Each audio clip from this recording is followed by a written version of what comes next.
नारायणं नमस्कृत्य नरं चैव नरोत्तमं देवीं सरस्वतीं व्यासं ततो जयमुदीरयेत्। श्रीगणेशाय नमः, श्रीसरस्वत्यै नमः, श्रीवेदव्यासाय नमः। श्रीमन महर्षि वेदव्यास प्रणीत श्री महाभारत तृतीय खंड हम श्रवण करेंगे। आज 51वां 51वां अध्याय है, जिसमें कौरव सेना की व्यूह रचना तथा दोनों दलों में शंखध्वनि और सिंहनाद का वर्णन हम श्रवण करेंगे। संजय कहते हैं, क्रौंचम दृष्ट्वा ततो व्यूहमविद्यं तनयस्तव रक्षमाणं महाघोरं पार्थेनामित तेजसा।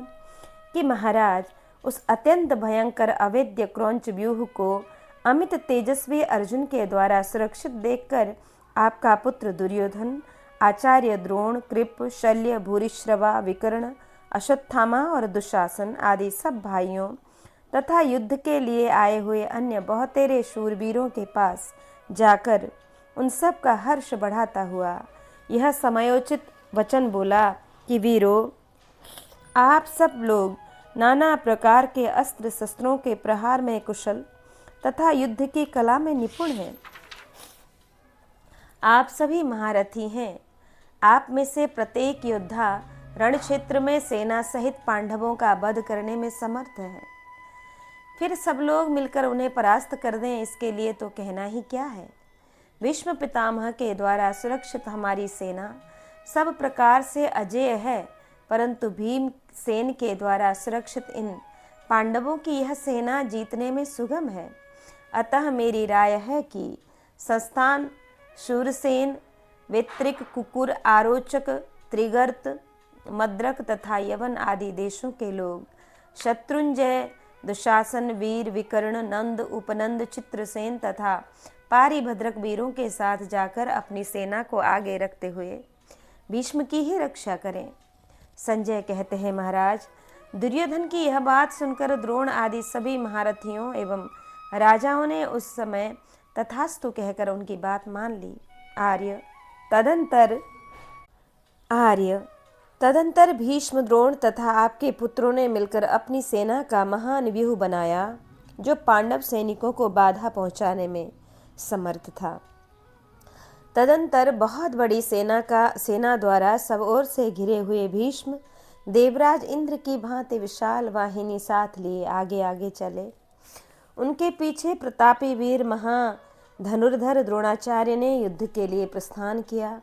महाराज, उस समय कुंतल, दशार्ण, मागध, विदर्भ, मेकल तथा कर्णप्रावरण आदि देशों के सैनिकों के साथ गांधार, सिंधु, सौबीर, शिवी तथा बसाती देशों के वीर क्षत्रिय युद्ध में शोभा पाने वाले भीष्म की रक्षा करने लगे। शकुनी ने अपनी सेना साथ लेकर द्रोणाचार्य की रक्षा में योग दिया।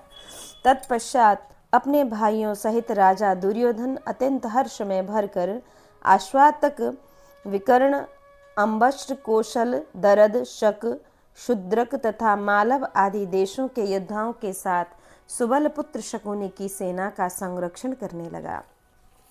भूरिश्रवा, शल, शल्य, आदरणीय राजा भगदत्त तथा अवंती के राजकुमार विंद और अनुविंद उस सारी सेना के बाम भाग की रक्षा कर रहे थे।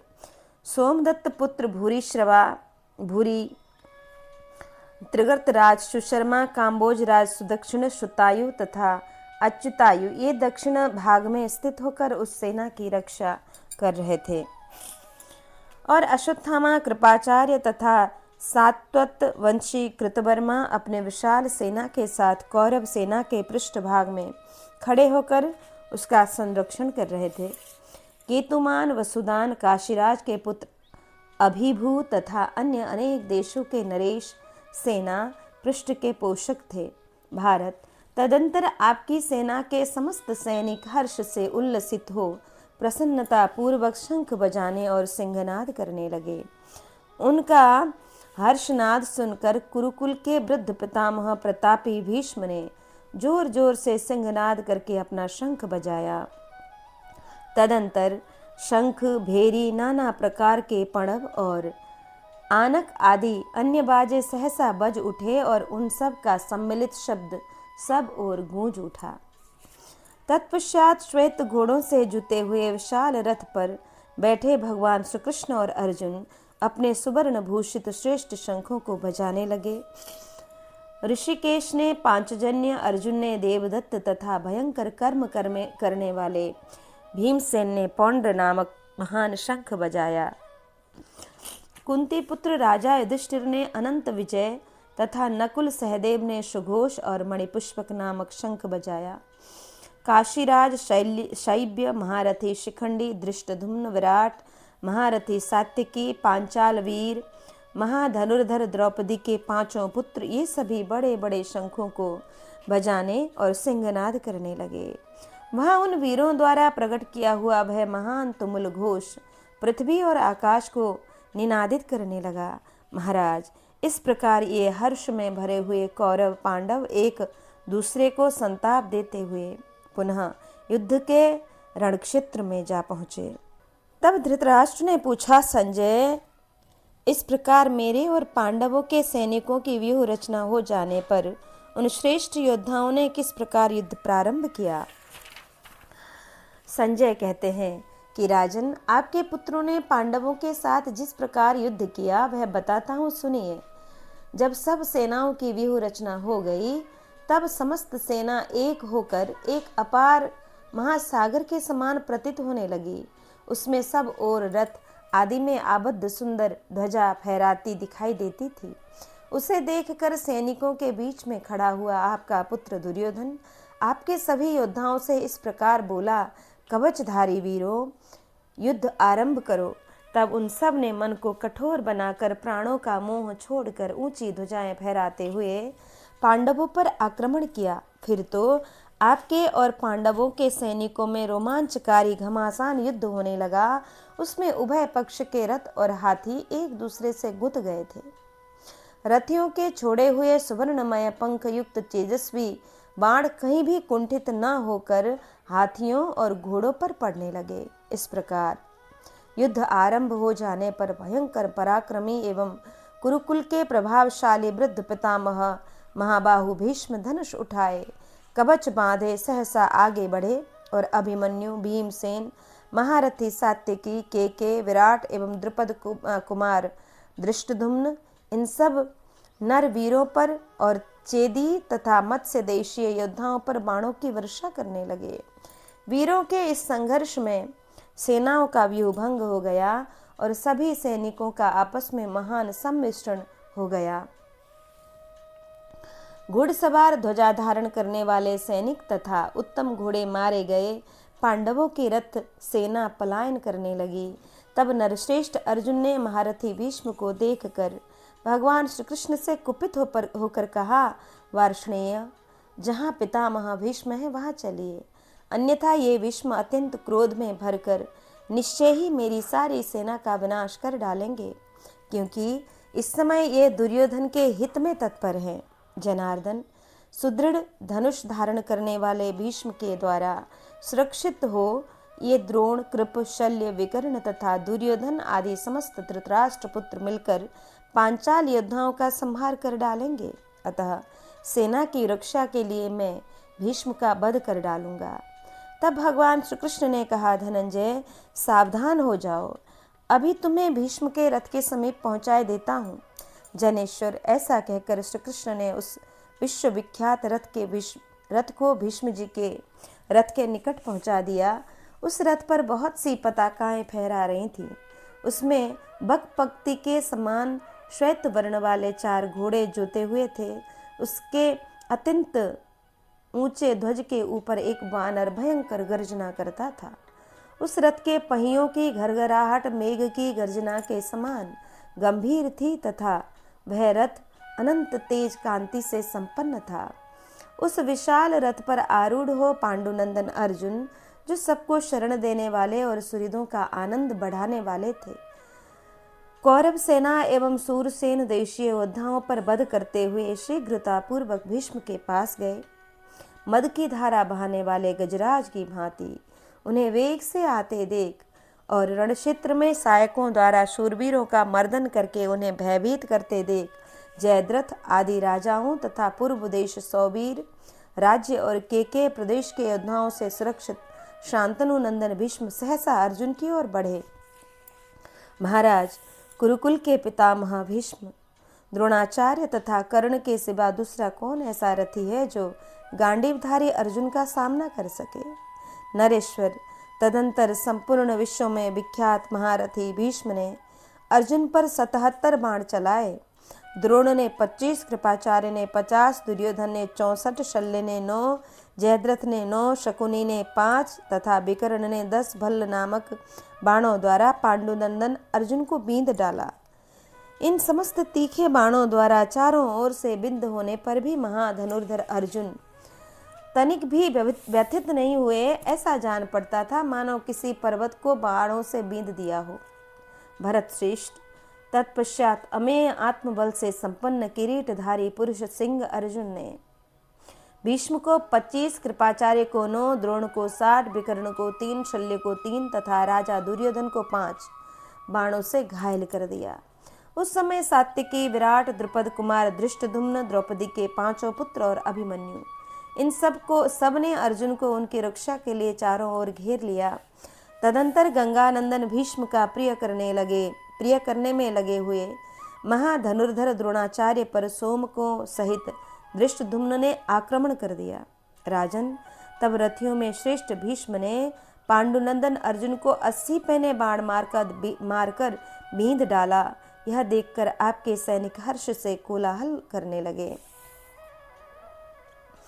उन समस्त कौरवों का हर्षनाद सुनकर प्रतापी पुरुष सिंह अर्जुन ने उनकी सेना के भीतर प्रवेश किया।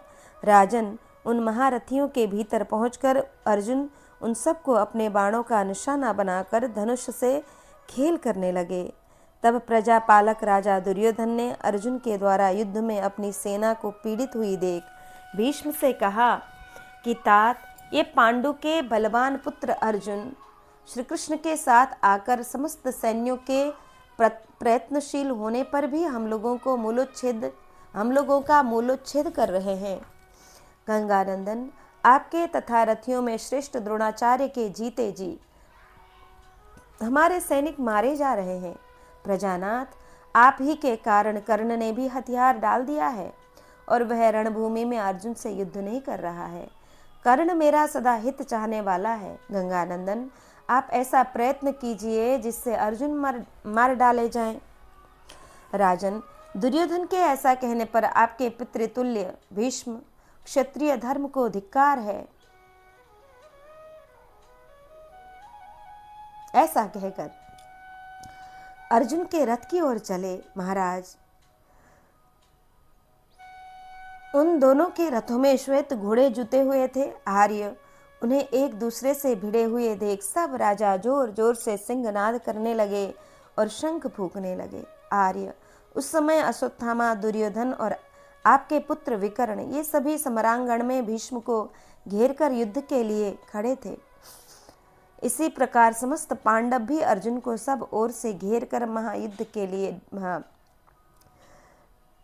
डटे हुए थे। अतः उनमें भारी युद्ध छिड़ गया। गंगानंदन भीष्म ने उस रणक्षेत्र में 9 बाणों से अर्जुन को गहरी चोट पहुंचाई। तब अर्जुन ने भी उन्हें 10 मर्मभेदी बाणों द्वारा बींध डाला।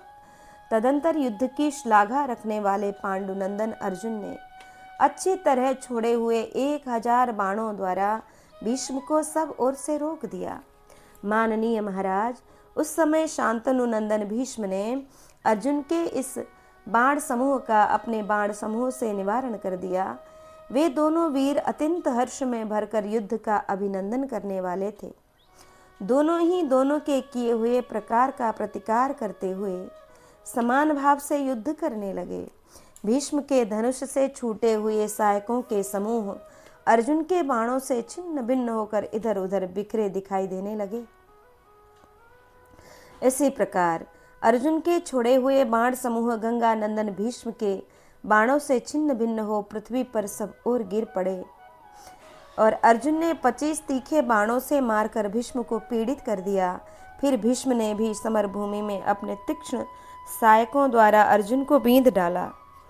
वे दोनों शत्रुओं का दमन करने वाले तथा अत्यंत बलवान थे, अतः एक दूसरे के घोड़ों, ध्वजाओं, रथ के ईशादंड तथा पहियों को बाणों से बींध कर खेल सा करने लगे। महाराज, तदंतर प्रहार करने वालों में श्रेष्ठ भीष्म ने कुपित होकर 3 बाणों से भगवान श्री कृष्ण की छाती में गहरी चोट पहुंचाई। राजन, भीष्म जी के धनुष से छूटे हुए उन बाणों से बिंद होकर भगवान मधुसूदन रणभूमि में रक्त रंजित हो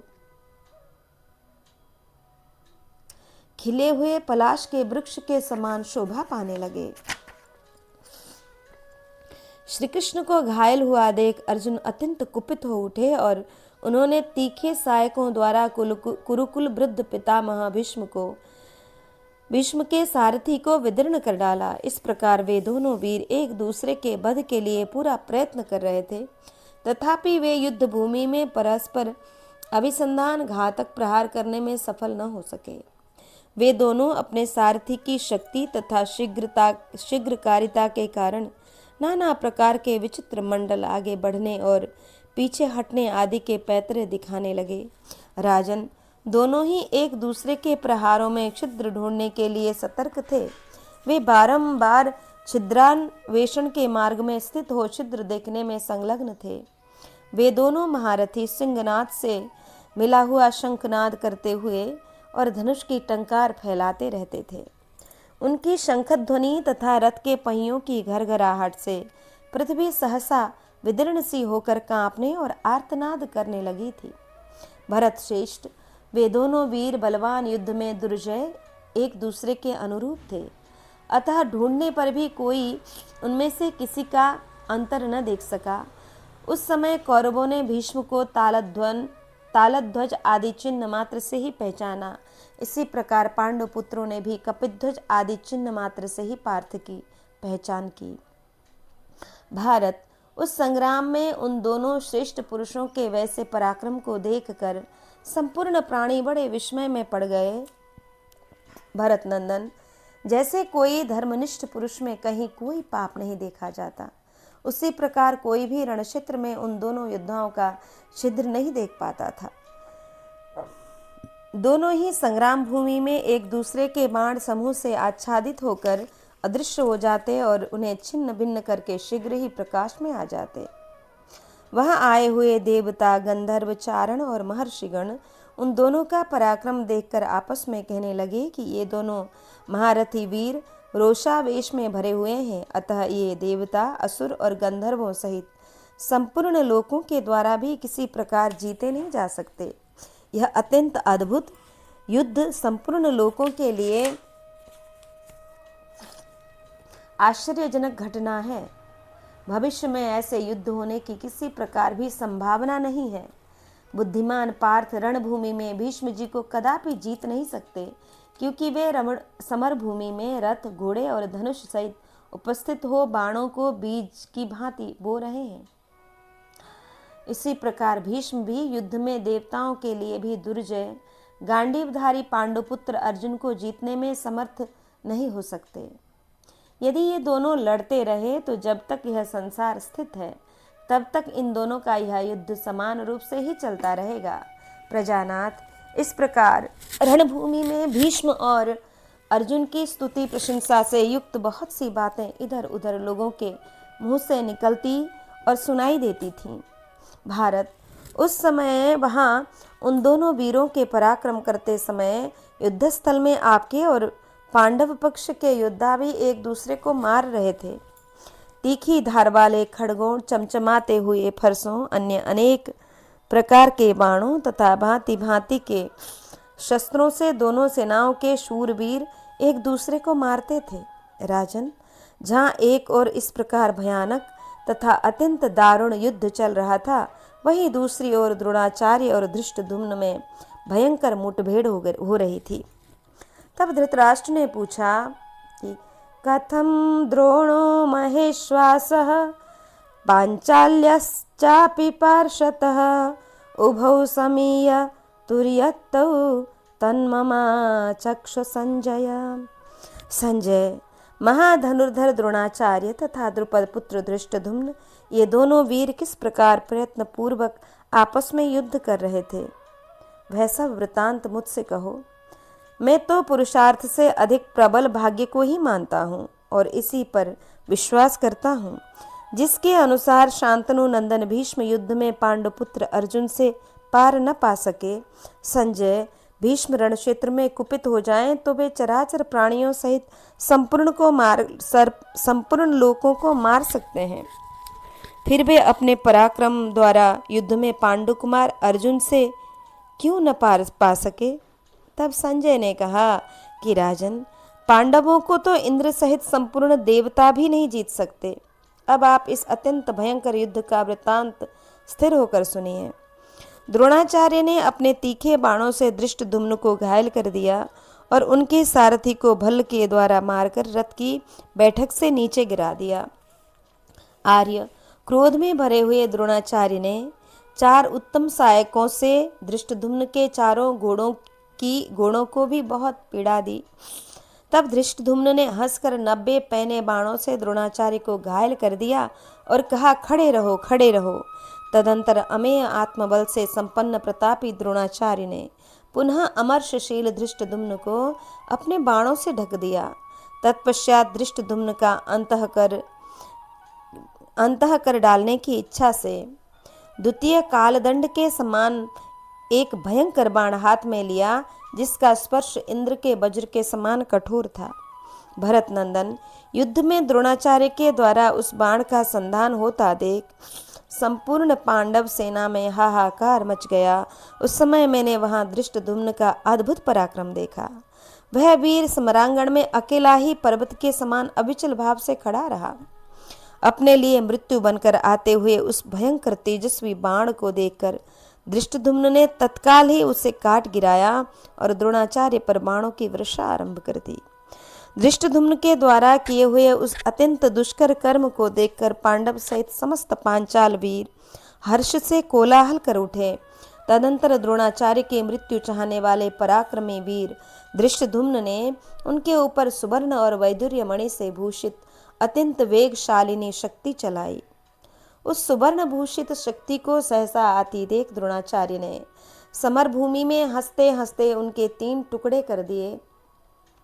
जनेश्वर, अपनी शक्ति को नष्ट हुई देख प्रतापी धृष्टद्युम्न ने द्रोणाचार्य पर पुनः बाणों की वर्षा आरंभ कर दी।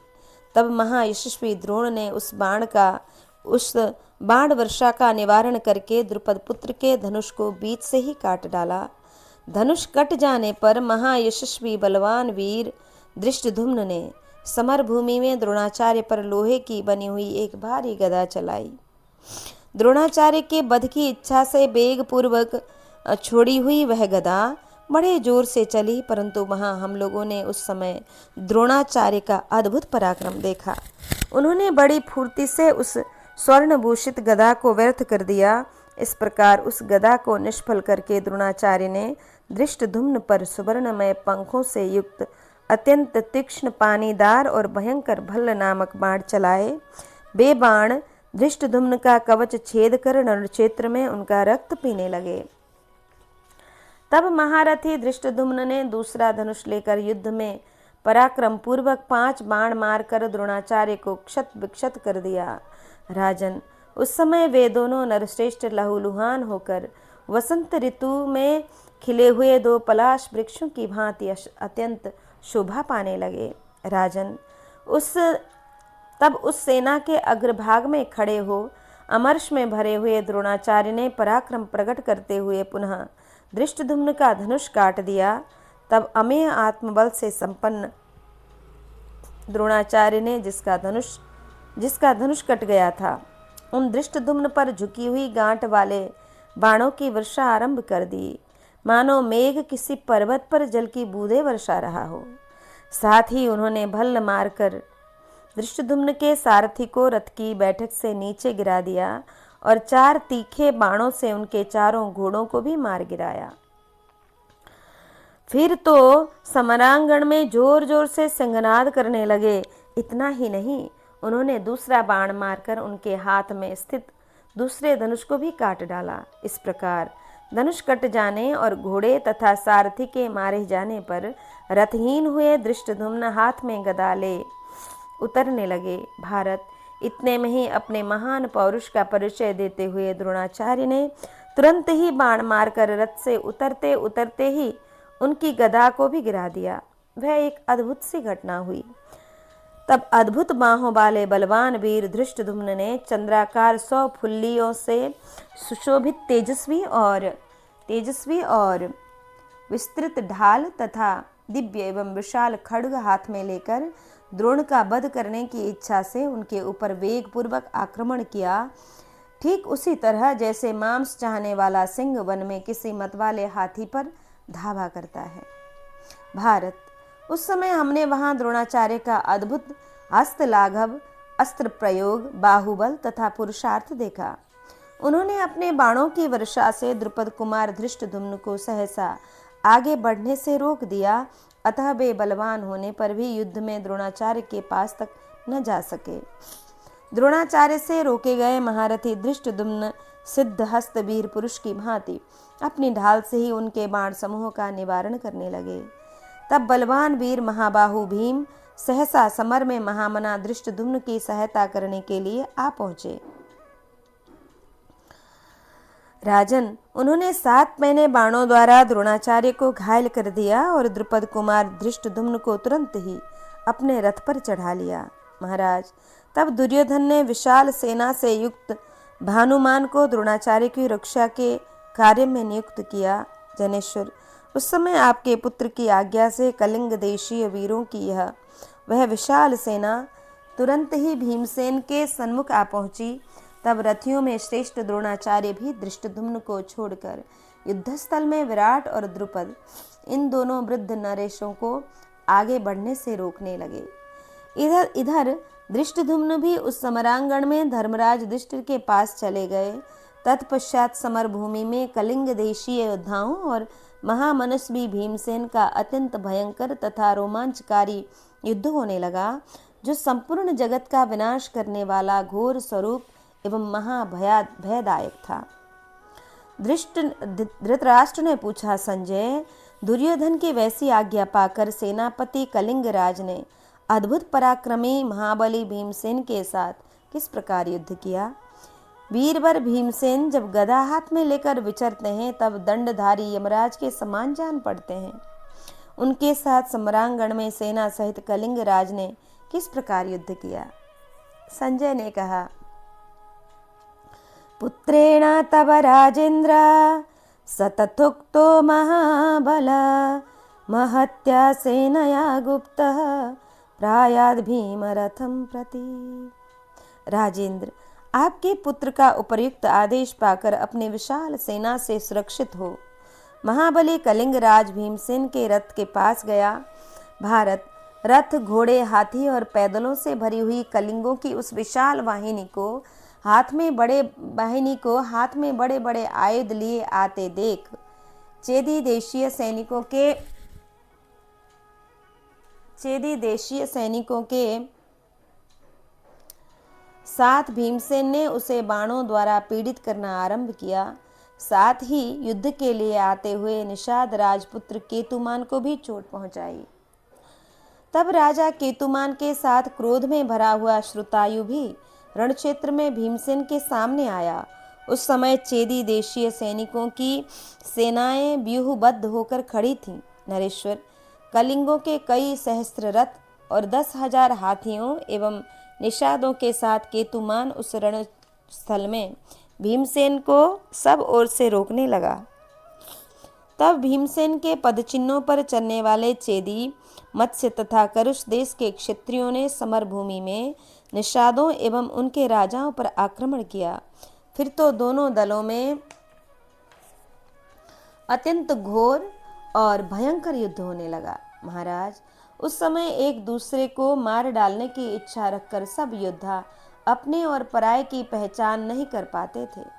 शत्रुओं के साथ भीमसेन का वह युद्ध सहसा उसी प्रकार अत्यंत भयंकर हो चला जैसे विशाल दैत्य सेना के साथ देवराज इंद्र का युद्ध हुआ करता है। भरत नंदन समर संग्राम भूमि में युद्ध करती हुई उस कलिंग सेना का महान कोलाहल समुद्र की गर्जना के समान जान पड़ता था।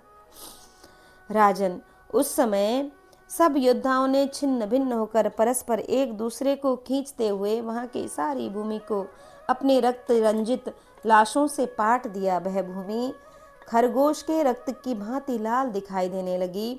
परम दुर्जय शूर सैनिक विपक्ष को मार डालने की अभिलाषा लेकर अपने और पराये को भी जान नहीं पाते थे।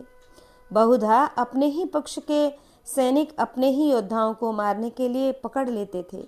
राजन, इस प्रकार वहां बहुसंख्यक कलिंगों और निषादों के साथ अल्पसंख्यक चेदी देशीय सैनिकों का बड़ा भयंकर युद्ध होने लगा। महाबली चेदी सैनिक यथाशक्ति पुरुषार्थ प्रकट करके भीमसेन को छोड़कर भाग गए। चेदी देशीय सैनिकों के पलायन कर जाने पर समस्त कलिंग भीमसेन के निकट आ पहुंचे, तो भी महाबली पांडुपुत्र भीमसेन अपने बाहुबल का भरोसा करके पीछे नहीं हटे और न रथ की बैठक से तनिक भी विचलित हुए। वे कलिंगों की सेना पर अपने तीखे बाणों की वर्षा करने लगे। महाधनुर्धर कलिंग राज और उसका महारथी पुत्र शक्रुदेव दोनों मिलकर पांडुनंदन भीमसेन पर बाणों का प्रहार करने लगे। तब महाबाहु भीम ने अपने बाहुबल का आश्रय लेकर सुंदर धनुष की टंकार फैलाते हुए कलिंग राज से युद्ध आरंभ किया। शक्रदेव ने समरभूमि में बहुत से सहायकों की वर्षा करते हुए उन सहायकों द्वारा भीमसेन के घोड़ों को मार डाला। शत्रुदमन भीमसेन को वहां रथहीन हुआ देख शक्रदेव तीखे बाणों से वर्षा करता हुआ उनकी ओर दौड़ा। राजेंद्र, जैसे गर्मी के अंत में बादल पानी की बूंदें बरसाता है, उसी प्रकार महाबली शक्रदेव भीमसेन के ऊपर बाणों की वर्षा करने लगा। जिसके घोड़े मारे गए थे उसी रथ पर खड़े हुए महाबली भीमसेन ने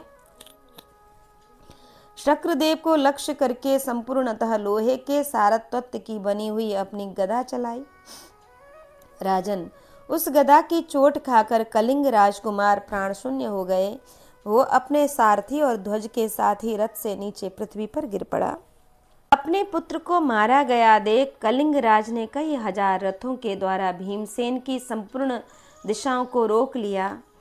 नरश्रेष्ठ, तब भीमसेन ने अत्यंत वेगशालिनी एवं भारी और विशाल गदा को वहीं छोड़कर अत्यंत भयंकर कर्म करने की इच्छा से तलवार खींच ली तथा ऋषभ के चमड़े की बनी हुई अनुपम ढाल हाथ में ले ली। राजन, उस ढाल में सुवर्णमय नक्षत्र और अर्धचंद्र के आकार की फुलियां जड़ी हुई थीं।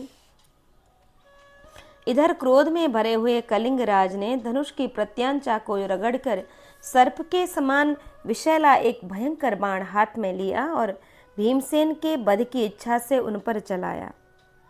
राजन, भीमसेन ने अपने विशाल खड्ग से उसके वेग पूर्वक चलाए हुए तीखे बाण के 2 टुकड़े कर दिए और कलिंगों की सेना को भयभीत करते हुए हर्ष में भरकर बड़े जोर से सिंहनाद किया। तब कलिंग राज ने रणक्षेत्र में अत्यंत कुपित हो भीमसेन पर तुरंत ही 14 तोमरों का प्रहार किया, जिन्हें सान पर चढ़ाकर तेज किया गया था। राजन, वे तोमर अभी भीमसेन तक पहुंच ही नहीं पाए थे कि उन महाबाहु पांडु कुमार ने बिना किसी घबराहट के अपनी अच्छी तलवार से सहसा उसे आकाश में ही काट डाला। इस प्रकार पुरुषश्रेष्ठ भीमसेन ने रणक्षेत्र में उन 14 तोमरों को काटकर भानुमान पर धावा किया। यह देख भानुमान ने अपने बाणों की वर्षा से भीमसेन को आच्छादित करके आकाश को प्रतिध्वनित करते हुए बड़े जोर से गर्जना की। भीमसेन उस महासागर में महाभानु की वह गर्जना न सह सके। उन्होंने और भी अधिक जोर से सिंह के समान दहाड़ना आरंभ किया। उनकी उस गर्जना से कलिंगों की वह विशाल वाहिनी संत्रस्त हो उठी। भरत श्रेष्ठ, उस सेना के सैनिकों ने भीमसेन को युद्ध में मनुष्य नहीं कोई देवता समझा। आर्य, तदंतर महाबाहु भीमसेन जोर जोर से गर्जना करके हाथ में तलवार लिए वेग पूर्वक उछलकर गजराज के दांतों के सहारे उसके मस्तक पर चढ़ गए। इतने में ही कलिंग राजकुमार ने उनके ऊपर शक्ति चलाई, किंतु भीमसेन ने उसके 2 टुकड़े कर दिए और अपने विशाल खड्ग से भानुमान के शरीर को बीच से काट डाला। इस प्रकार गजारूढ़ होकर युद्ध करने वाले कलिंग राजकुमार को मारकर शत्रुदमन भीमसेन ने भार सहने में समर्थ अपनी भारी तलवार को उस हाथी के कंधे पर भी दे मारा। कंधा कट जाने से वह गजयूथपति चिंगाड़ता हुआ समुद्र के वेग से भग्न होकर गिरने वाले शिखर युक्त पर्वत के समान धराशायी हो गया। भारत फिर कवचधारी खड्गपाणी उदार चित्त भरतवंशी भीमसेन उस हाथी से सहसा कूद कर धरती पर खड़े हो गए। फिर दोनों ओर घूम घूम कर हाथियों को गिराते हुए वे अनेक मार्गों से विचरण करने लगे। उस समय घूमते हुए अलात चक्र की भांति वे सब ओर दिखाई देते थे। शक्तिशाली भीमसेन घोड़ों, हाथियों, रथों और पैदलों के समूह में घुसकर सबका संहार करते हुए रक्त से भीग गए। प्रचंड बल वाले महान शक्तिशाली भीमसेन शत्रुओं के समूह में घुसकर उनके शरीर और मस्तक काटते हुए बाज पक्षी की तरह रणभूमि में विचरने लगे। उस रण क्षेत्र में गजारूढ़ होकर युद्ध करने वाले योद्धाओं के मस्तकों को अपनी तीखी धार वाली तलवार से काटते हुए वे अकेले ही क्रोध में भरकर पैदल विचरते और शत्रुओं के भय को बढ़ाते थे। उन्होंने प्रलयकालीन यमराज के समान भयंकर रूप धारण करके उन सबको भय से मोहित कर दिया था। वे मूढ़ सैनिक गर्जना करते हुए उन्हीं के पास दौड़े चले आते और मारे जाते थे। भीमसेन हाथ में तलवार लिए उस महान संग्राम में बड़े वेग से विचरण करते थे। शत्रुओं का मर्दन करने वाले बलवान भीम युद्ध में रथारोहियों के रथों के इच्छादंड और जुए काटकर उन रथियों का भी संहार कर डालते थे। उस समय पांडुनंदन भीमसेन अनेक मार्गों पर विचरते हुए दिखाई देते थे।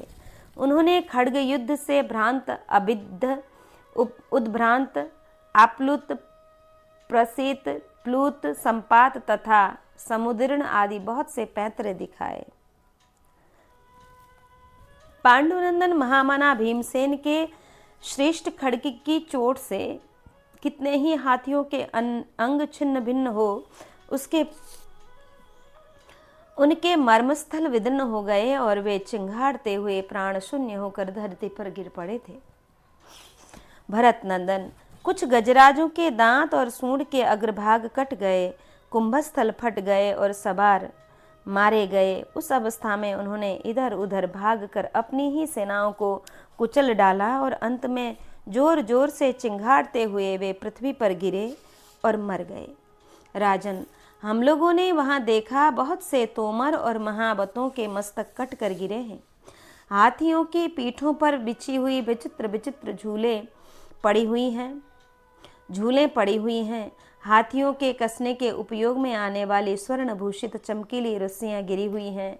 हाथी और घोड़ों के गले के आभूषण, शक्ति पताका, कड़प, अस्त्र विशेष, तरकस, विचित्र यंत्र, धनुष, चमकीले भिंदीपाल, त्रोण, तोत्र, अंकुश, भांति भांति के घंटे तथा स्वर्ण जटित खड्ग मुष्टि, ये सब वस्तुएं हाथी सवारों सहित गिरी हुई हैं और गिरती जा रही हैं।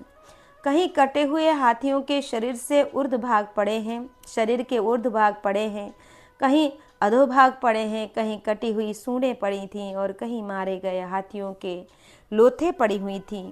उनसे आच्छादित हुई वह समरभूमि ढहे हुए पर्वतों से ढकी सी जान पड़ती थी। भारत, इस प्रकार महाबली भीमसेन ने कितने ही बड़े बड़े गजराजों को नष्ट करके दूसरे प्राणियों का भी विनाश आरंभ किया। उन्होंने युद्धस्थल में बहुत से प्रमुख अश्वरोहिणों को मार गिराया। इस प्रकार भीमसेन और कलिंग सैनिकों का वह युद्ध अत्यंत घोर रूप धारण करता गया। उस महासमर में घोड़ों की लगाम, जोत, सुवर्ण मंडित चमकीली रस्सियां, पीठ पर कसी जाने वाली गद्दियां, जीन, प्रास, बहुमूल्य रिष्टियां, कवच, ढाल तथा भांति भांति के विचित्र आस्तरण इधर उधर बिखरते दिखाई देने लगे। भीमसेन ने बहुत से प्रासों, विचित्र यंत्रों और चमकीले शस्त्रों से वहाँ की भूमि को पाट दिया, जिससे वह चितकवरे पुष्पों से आच्छादित सी प्रतीत होने लगी। महाबली पांडुनंदन भीम उछलकर कितने ही रथियों के पास पहुंच जाते और उन्हें पकड़कर ध्वजों सहित तलवार से काट गिराते थे। वे बार बार उछलते, संपूर्ण दिशाओं में दौड़ते और युद्ध के विचित्र पैंतरे दिखाते हुए समर भूमि में विचरते थे। यशस्वी भीमसेन का यह पराक्रम देखकर लोगों को बड़ा आश्चर्य होता था। उन्होंने कितने ही योद्धाओं को पैरों से कुचलकर मार डाला, कितनों को ऊपर उछलकर पटक दिया, कितनों को तलवार से काट दिया और दूसरे कितने ही योद्धाओं को अपनी भीषण गर्जना से डराकर और कितनों को अपने महान वेग से पृथ्वी पर दे मारा। दूसरे बहुत से योद्धा उन्हें देखते ही भय के मारे निष्प्राण हो गए। इस प्रकार मारी जाने पर भी वेगशाली कलिंग वीरों की उस विशाल वाहिनी ने रणक्षेत्र में भीष्म की रक्षा के लिए उन्हें चारों ओर से घेर कर पुनः भीमसेन पर धावा किया। भरत श्रेष्ठ कलिंग सेना के अग्रभाग में राजा श्रुतायु को देखकर भीमसेन उसका सामना करने के लिए आगे बढ़े।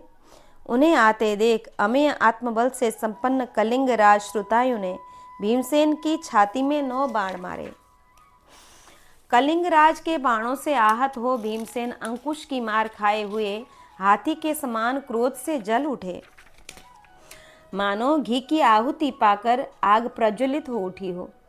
उसी समय भीमसेन के सारथी अशोक ने एक सुवर्ण भूषित रथ लेकर उसे भीम के पास पहुंचाकर उन्हें भी रथ से संपन्न कर दिया। शत्रुसूदन कुंती कुमार भीम तुरंत ही उस रथ पर आरूढ़ हो कलिंगराज की ओर दौड़े और बोले, अरे खड़ा रहे, खड़ा रहे। तब बलवान श्रुतायु ने कुपित हो अपनी हाथ की फुर्ती दिखाते हुए बहुत से पैने बाण भीमसेन पर चलाए। महाराज, महामना कलिंगराज के द्वारा श्रेष्ठ धनुष से छोड़े हुए 9 तीखे बाणों से घायल हो भीमसेन डंके की चोट खाए हुए सर्प की भांति अत्यंत कुपित हो उठे। बलवानों में श्रेष्ठ कुंती पुत्र भीम ने क्रुद्ध हो अपने सुदृढ़ धनुष को बलपूर्वक खींचकर लोहे के 7 बाणों द्वारा कलिंगराज श्रुतायु को घायल कर दिया। तत्पश्चात 2 क्षुर नामक बाणों से कलिंगराज के चक्र रक्षक महाबली सत्यदेव तथा सत्य को यमलोक पहुंचा दिया। इसके बाद अमेय आत्मबल से संपन्न भीम ने 3 तीखे नराचों द्वारा रणक्षेत्र में केतुमान को मारकर उसे यमलोक भेज दिया। तब कलिंग देशीय समस्त क्षत्रियों ने कई हजार सैनिकों के साथ आकर युद्ध के लिए उद्यत हो अमर्षशील भीमसेन को आगे बढ़ने से रोक दिया। राजन, उस समय कलिंग योद्धा भीमसेन पर शक्ति, गदा, खड्ग, तोमर, रिष्टि तथा फरसों की वर्षा करने लगे। वहां होती हुई उस भयंकर बाण वर्षा को रोककर महाबली भीमसेन हाथ में गदा ले बड़े वेग से कलिंग सेना में कूद पड़े। उस सेना में घुसकर शत्रु मर्दन भीम ने पहले 700 वीरों को यमलोक पहुंचा दिया, फिर 2000 कलिंगों को मृत्यु के लोक में भेज दिया। यह अद्भुत सी घटना हुई। इस प्रकार भीमसेन ने महारथी भीष्म की ओर देखते हुए कलिंगों की सेना को बार बार समरभूमि में शीघ्रतापूर्वक विदीर्ण कर दिया। उस रणभूमि में पांडुनंदन भीम के द्वारा सवारों के मारे दिए जाने पर बहुत से मतवाले हाथी वायु के थपेड़े खाए हुए बादलों के समान कौरव सेना में इधर उधर भागने तथा अपने ही सैनिकों को कुचलते हुए बाणों की व्यथा से व्याकुल हो चित्कार करने लगे। तदंतर महाबली महाबाहु भीमसेन ने खड्ग हाथ में लिए हुए अत्यंत प्रसन्न हो बड़े जोर से शंख बजाया, परंतु तब शंखनाद के द्वारा उन्होंने संपूर्ण कलिंगों के हृदय में कंप मचा दिया और सब पर बड़ा भारी मोह छा गया। राजन, उस समरांगण में गजराज के समान अनेक मार्गों पर विचरते और इधर उधर दौड़ते हुए भीमसेन के भय से समस्त सैनिक और वाहन थरथर कांपने लगे।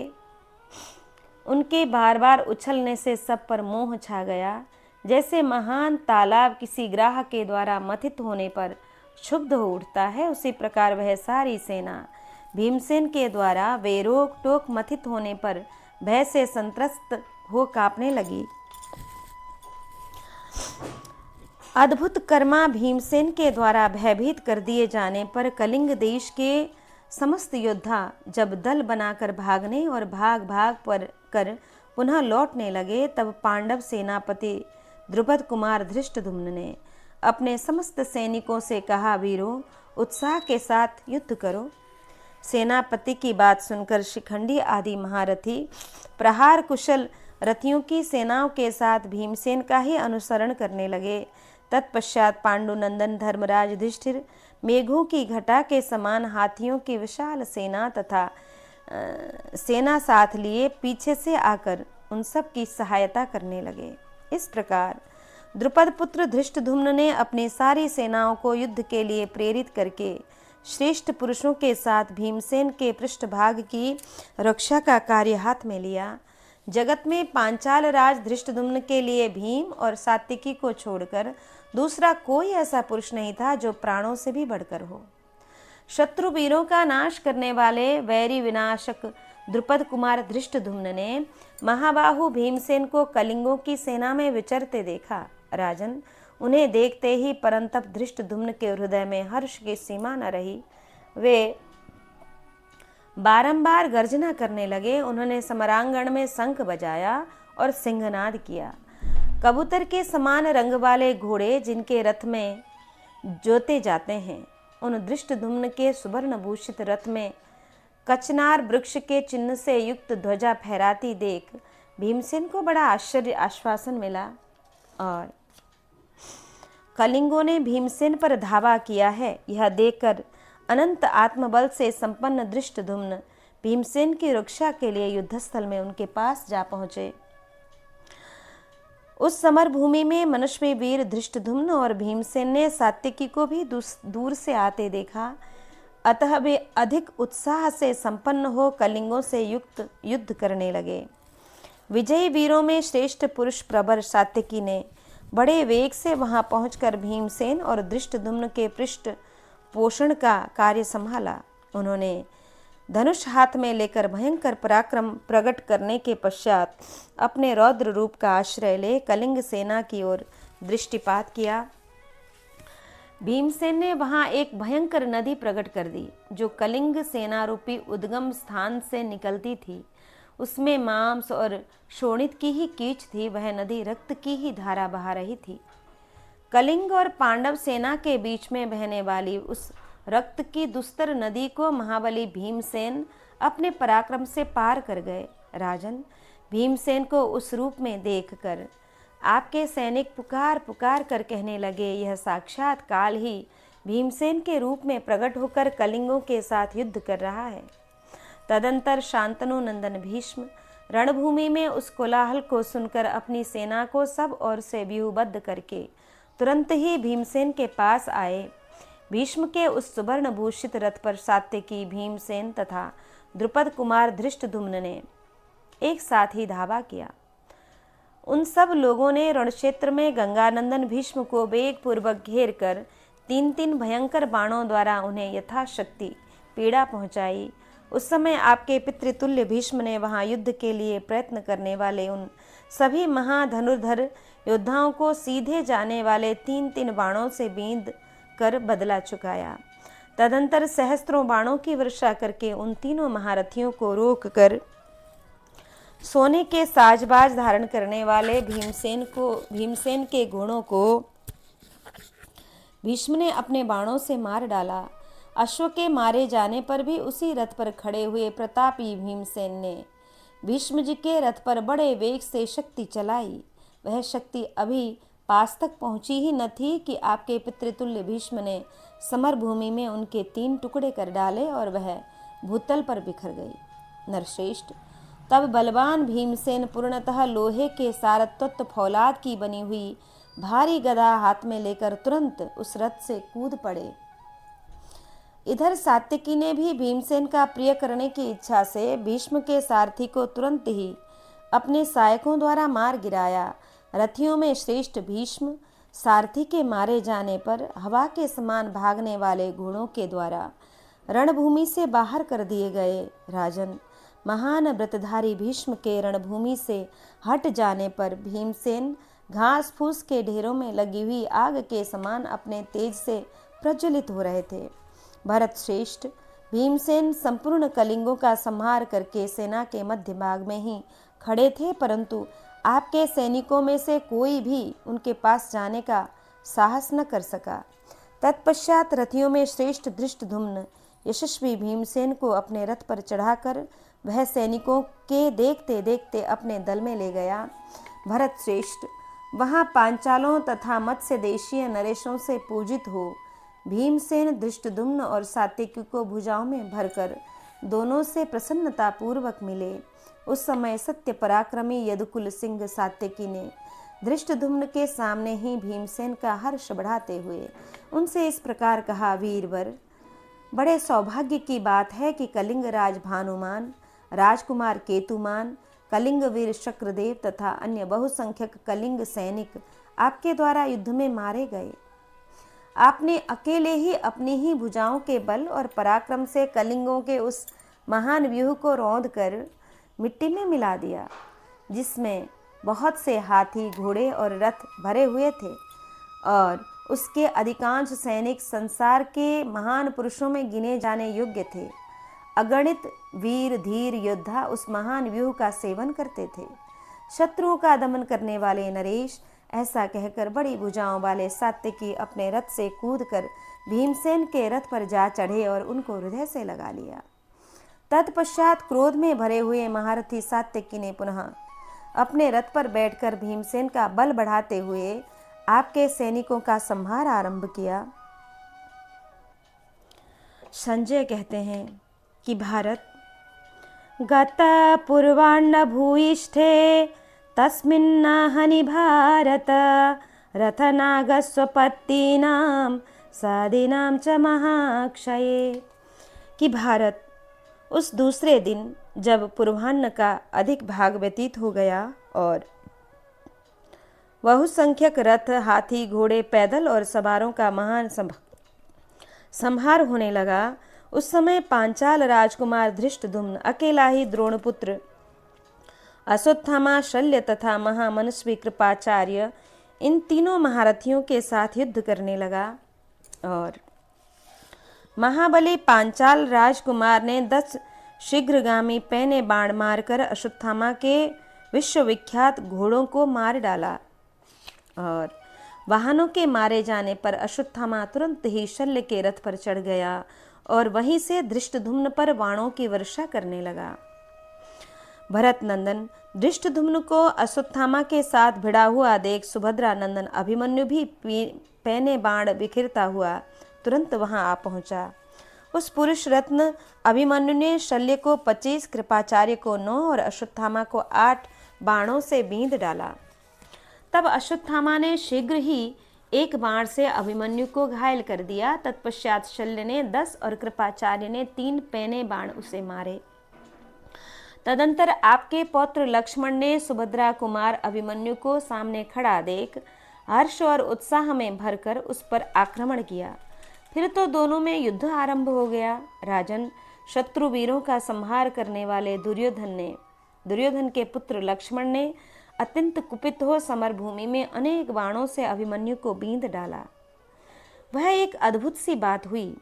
महाराज भरत श्रेष्ठ यह देख शीघ्रता पूर्वक हाथ चलाने वाला वीर अभिमन्यु अत्यंत कुपित हो उठा और अपने भाई लक्ष्मण को उसने 50 बाणों से घायल कर दिया। राजन, तब लक्ष्मण ने भी पुनः एक बाण मारकर उसके धनुष को जहाँ मुट्ठी रखी जाती है वहीं से काट दिया। यह देख आपके सैनिक हर्ष में कोलाहल कर उठे। शत्रुओं का संहार करने वाले सुभद्रा कुमार ने उस कटे हुए धनुष को फेंक कर दूसरा विचित्र धनुष हाथ में लिया जो अत्यंत वेगशाली था। वे दोनों पुरुष रत्न वहां एक दूसरे के अस्त्रों का निवारण अथवा प्रतिकार करने की इच्छा रखकर युद्ध में संलग्न थे और पैने बाणों द्वारा एक दूसरे को घायल कर रहे थे। तब प्रजाजनों का स्वामी राजा दुर्योधन अपने महारथी पुत्र को आपके पौत्र अभिमन्यु से पीड़ित देख वहां स्वयं जा पहुंचा। आपके पुत्र दुर्योधन के उधर लौटने पर कौरव पक्ष में सभी नरेशों ने विशाल रथ सेना के द्वारा अर्जुन कुमार अभिमन्यु को सब ओर से घेर लिया। राजन, अभिमन्यु का पराक्रम भगवान श्री कृष्ण के समान था। वह युद्ध में अत्यंत दुर्जय, उन शूरवीरों से घिरा जाने पर भी व्यथित या चिंतित नहीं हुआ। इसी समय अर्जुन सुभद्रा कुमार को वहां युद्ध में संलग्न देख अपने पुत्र की रक्षा के लिए बड़े वेग से दौड़ाए। यह देख भीष्म और द्रोण आदि सभी कौरव पक्षीय नरेश रथ, हाथी और घोड़ों की सेना सहित एक साथ अर्जुन पर चढ़ाए। उस समय हाथी, घोड़े, रथ और पैदल सैनिकों द्वारा उड़ाई हुई धरती की तीव्र धूल सहसा सूर्य के रथ तक पहुंचकर वह सब और व्याप्त दिखाई देने लगी। इधर सहस्त्रों हाथी और सैकड़ों भूमिपाल अर्जुन के बाणों के पथ में आकर किसी प्रकार आगे न बढ़ सके। समस्त प्राणी आर्तनाद करने लगे और संपूर्ण दिशाओं में अंधकार छा गया।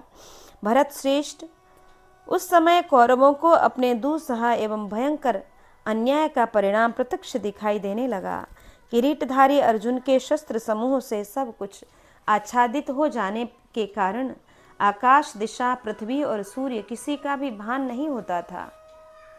उस रणभूमि में कितने ही रथ टूट गए, बहुतेरे हाथी नष्ट हो गए, कितने ही रथियों के घोड़े मार डाले गए, कितने ही रथ यूथपतियों के रथ भागते दिखाई दिए। अन्य बहुत से रथ रथिहीन होकर अंगद भूषित भुजाओं में आयुध धारण किए जहां तहां चारों ओर दौड़ते देखे जाते थे। महाराज, अर्जुन के भय से घुड़सवार घोड़ों को और हाथी सवार हाथियों को छोड़कर सब और भाग चले। वहां बहुत से नरेश अर्जुन के सहायकों से कट कर रथों, हाथियों और घोड़ों से गिरे और गिराए जाते हुए दृष्टिगोचर होते थे। प्रजानाथ, अर्जुन ने उस रण क्षेत्र में अत्यंत भयंकर रूप धारण किया था। उन्होंने अपने उग्र बाणों द्वारा योद्धाओं की ऊपर उठी हुई भुजाओं को, जिनमें गदा, खड्ग, प्रास, तृणीर, धनुष, बाण, अंकुश और ध्वजा, पताका आदि शोभा पा रहे थे, काट गिराया। उदीप्त परिघ, मुदगर, प्रास, भिंदीपाल, खड्ग, फरसे, तीखे तोमर, सुवर्णमय कवच, ध्वज, ढाल, सोने के डंडों से विभूषित छत्र, व्यंजन, चाबुक, जोते, कोड़े और अंकुश के ढेर बिखरे दिखाई देते थे।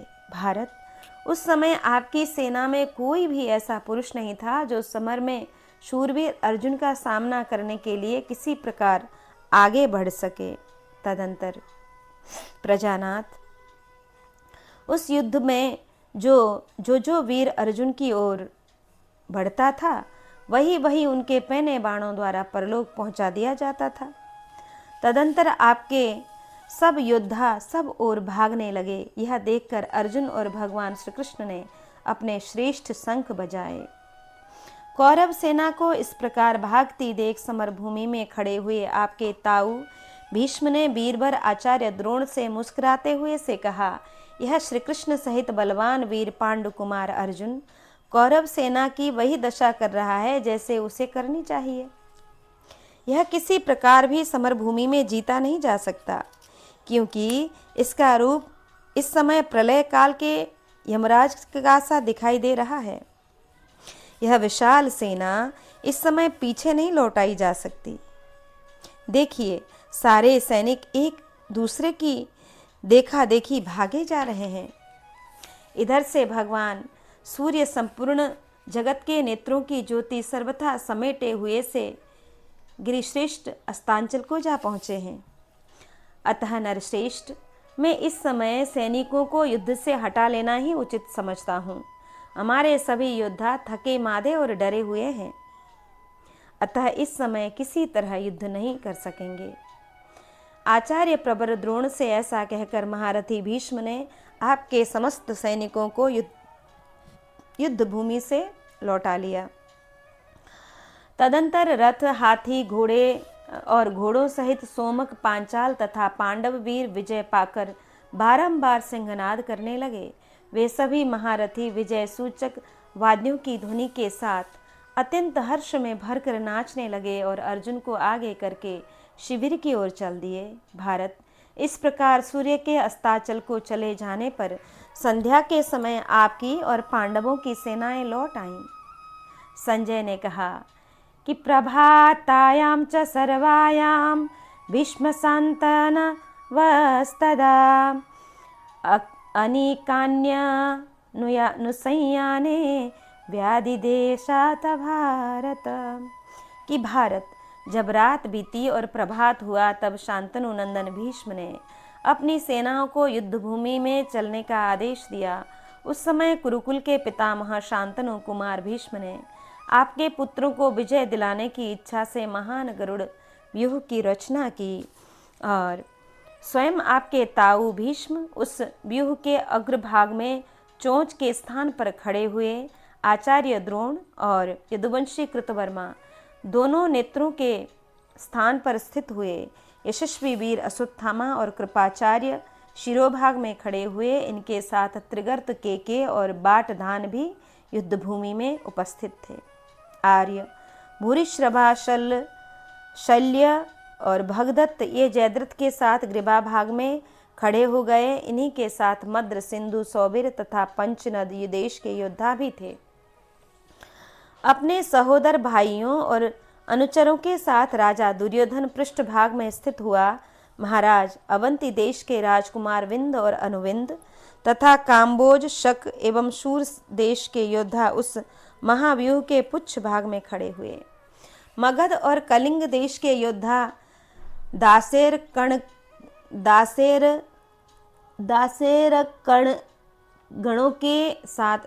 गणों के साथ कवच धारण करके व्यूह के दाएं पंख के स्थान में स्थित हुए।